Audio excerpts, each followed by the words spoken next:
E Cláudio, o Sim, presidente da... Oi, pode falar.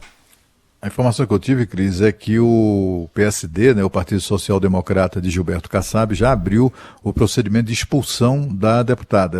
Ela foi suspensa, mas ato contínuo foi aberto um processo de expulsão. Quer dizer, não há a menor dúvida, a polícia parece muito convencida e tem sido muito convincente no sentido de apontar a responsabilidade da deputada como mandante da morte do marido, né? E com a participação dos filhos, o que é ainda mais dramático, né? Mais chocante. Filhos naturais e também, aliás, foi um filho biológico que atirou, né?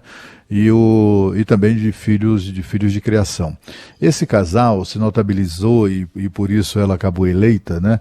Por um trabalho dito social, de acolhimento e adoção de crianças cujos pais todas elas são crianças de pais que foram trucidados, né?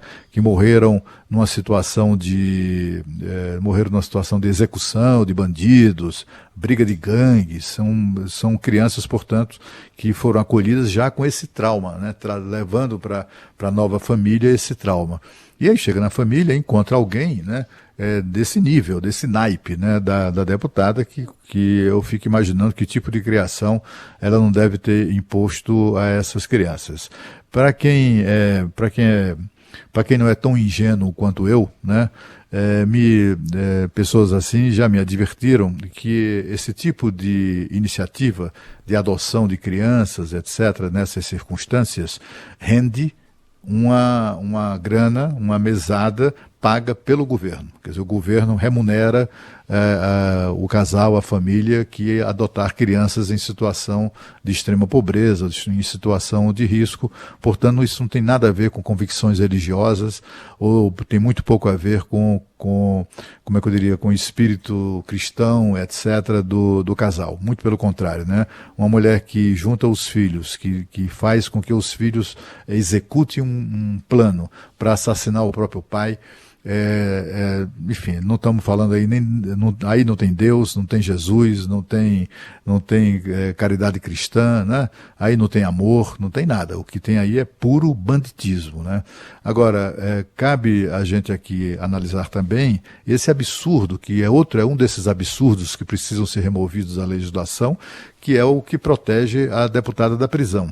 Ela, como os filhos, como os demais cúmplices, né, também deveria ter sido presa hoje, ou aliás, talvez até já devesse ter sido presa bem antes disso, né, pela convicção da polícia de que ela é a mandante do assassinato. Mas, no entanto, ela só pode ser presa em flagrante delito, é o que diz a lei. Deputado e senador não pode ser preso a não ser em flagrante delito, quer dizer, para que ela fosse presa pelo assassinato do marido, tinha que ter plateia no assassinato, né? Tinha que ter, inclusive, gente da polícia assistindo tudo aquilo. Então é a senhora mesmo, está presa em flagrante. Só nessa circunstância é que ela poderia ser presa como parlamentar.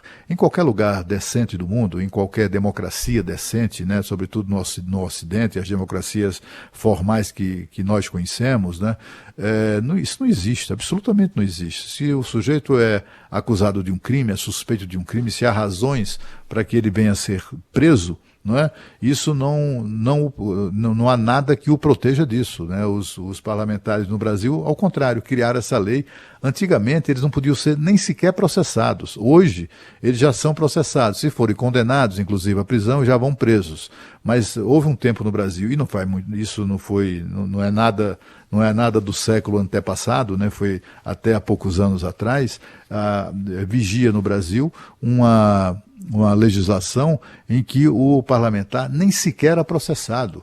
No meu estado, há um caso de um deputado, o deputado Osés Cardoso, aqui acusado de matar pessoas, ele passou 30 anos na prisão, 30 anos no parlamento, 30 anos sem ser processado. É claro que nesse período o crime prescreveu. E aí ele nunca sequer respondeu pelo processo. Então, isso já não existe, o deputado agora é processado, mas ele só é preso se for condenado em sentença transitada em julgado no Supremo Tribunal Federal. E justamente sobre isso, Cláudio, o presidente da Câmara se pronunciou. Rodrigo Maia disse que a casa vai analisar o caso da deputada Flor de Lis e disse o seguinte: se o judiciário pedir o afastamento, vamos decidir. Em relação ao processo, tenha que analisar para que a Câmara avalie que providências tomaram. Não deveria ser tão burocrático assim, né, Cláudio? Como você destacou, a questão está posta, escancarada aí pela denúncia oferecida hoje, né, pelo indiciamento, e não há muito o que se esclarecer, né? Pelo menos o afastamento imediato deveria ocorrer, né? O Rodrigo Maia está entre esses parlamentares que não abrem mão desse tipo de prerrogativa, né, de privilégio de deputado. A gente assistiu desde o período do Henrique Eduardo Alves, lembra, quando ele foi presidente da Câmara, né? Lembro. Ele simplesmente se sentava em cima dos processos. O processo de cassação do mandato, para confirmar a cassação do mandato, uma cassação já definida pelo Supremo Tribunal Federal, esse processo simplesmente levava meses, às vezes até anos, ou mais de um ano, para ser apreciado na Câmara dos Deputados. Eles amam o exercício desse poder, né? O poder de, apesar da decisão do Supremo, o deputado só é cassado e preso se a Câmara permitir. Né? Eles são brasileiros de primeira classe. Todos os outros brasileiros estão sujeitos aos rigores da lei, com exceção de quem é deputado e senador.